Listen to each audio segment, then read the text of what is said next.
Assalamualaikum warahmatullahi wabarakatuh. Alhamdulillah, jumpa lagi sama Bu Guru pada pertemuan yang kelima. Sesuai dengan yang disampaikan Bu Guru minggu lalu, bahwa hari ini kita akan belajar tentang akikoh. Semoga kalian senantiasa selalu tetap semangat untuk belajar dari rumah. Tujuan pembelajaran akikoh.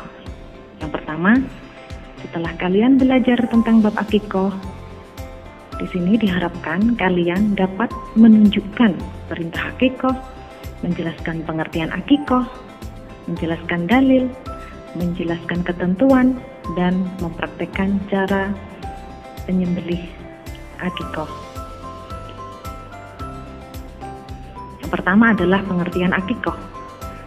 Akikoh secara bahasa artinya adalah memotong, kemudian secara istilah adalah menyembelih binatang ternak sebagai rasa syukur kepada Allah atas kelahiran anak sesuai dengan ketentuan syara. Selanjutnya, hukum dan dalil akikoh. Hukum akikoh itu adalah sunnah muakkad. Apa itu sunnah muakkad? Sunnah muakkad itu adalah sunnah yang sangat dianjurkan oleh Rasulullah. Dalilnya di situ dijelaskan bahwa setiap anak yang digadaikan dengan akikohnya, yang disembelih untuknya pada hari ke-7 kelahiran dan dicukur rambutnya dan diberi nama.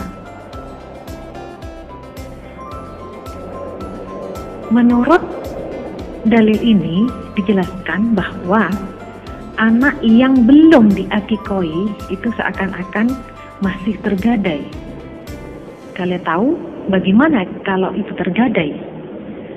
Kalau suatu barang itu tergadai, barang itu milik kita tetapi belum sepenuhnya milik kita. Masih berada di orang lain. Itu contoh mudahnya. Ketentuan akikoh. Yang pertama, syarat hewan akikoh, yaitu cukup umur, kemudian tidak cacat dan sehat. Selanjutnya adalah jumlah hewan akikoh. Untuk anak perempuan itu 1 ekor kambing, kemudian untuk laki-laki itu hanya 2 ekor kambing. Waktu pelaksanaan akikoh.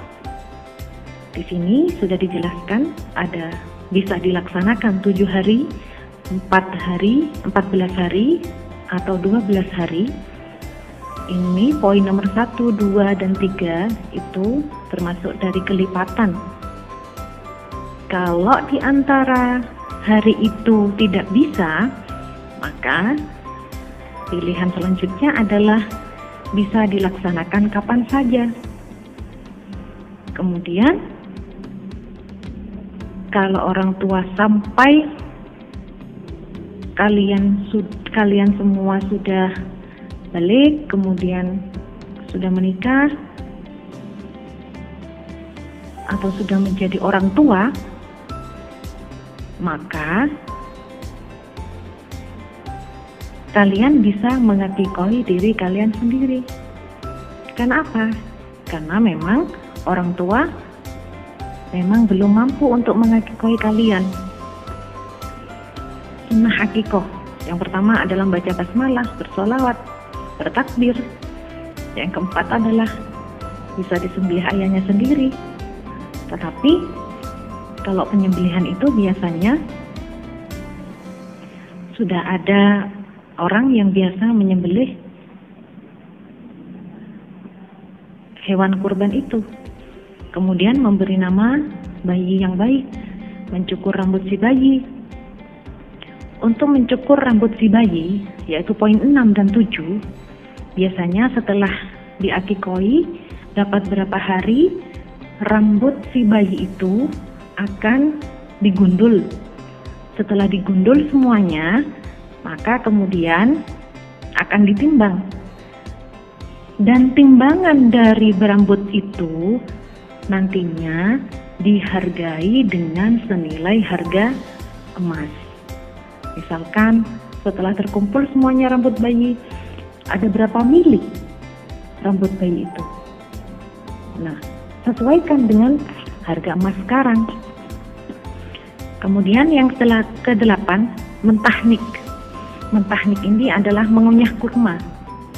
Jadi orang ayah atau seorang ulama, seorang kiai yang memang benar-benar alim ulama, di situ diminta mentahnik.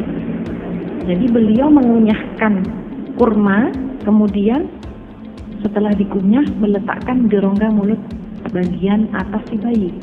Paham ya daerah rongga mulut yang mana?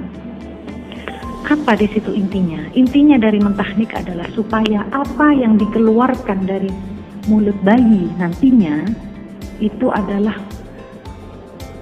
perkataan atau sesuatu yang dilontarkan itu adalah selalu manis, selalu menyenangkan. Seperti itu. Kemudian yang ke-9, mengoles kepala bayi dengan minyak wangi. Pembagian daging akikoh. Pembagian daging akikoh itu terbagi menjadi yang pertama, yang akikoh. Yang untuk akikoh itu tidak boleh mengambil lebih dari 1/3 daging. Kemudian yang kedua adalah biasanya akikoh itu dibagikan melalui 2 cara.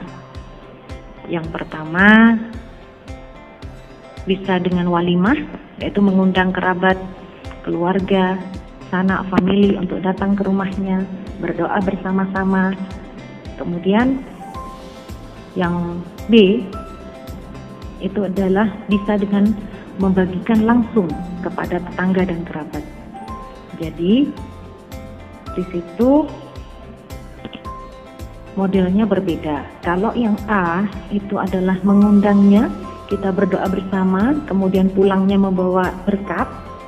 Kemudian yang B itu didoakannya di rumah orang yang akikoh, kemudian setelah didoakan dibagi-bagikan kepada sanak famili, kerabat maupun tetangga. Kemudian hikmah pelaksanaan ibadah. Yang pertama, merupakan pendekatan diri kepada Allah. Itu bukti kita bahwa kita itu adalah orang yang taat. Sekaligus wujud syukur atas anugerah. Anugerah yang diberikannya adalah berupa seorang anak. Kemudian menambah kecintaan anak pada orang tua. Kemudian mewujudkan hubungan yang baik antar sesama, mempererat ukhuwah dengan masyarakat. Kemudian sebagai penebus anak yang tergadai. Kemudian sebagai sarana menampakkan rasa gembira. Terima kasih. Hari ini kita hanya belajar tentang akikoh. Untuk minggu depan kalian mengumpulkan tugasnya yang sudah dikerjakan seminggu yang lalu dan tugas yang hari ini. Assalamualaikum warahmatullahi wabarakatuh.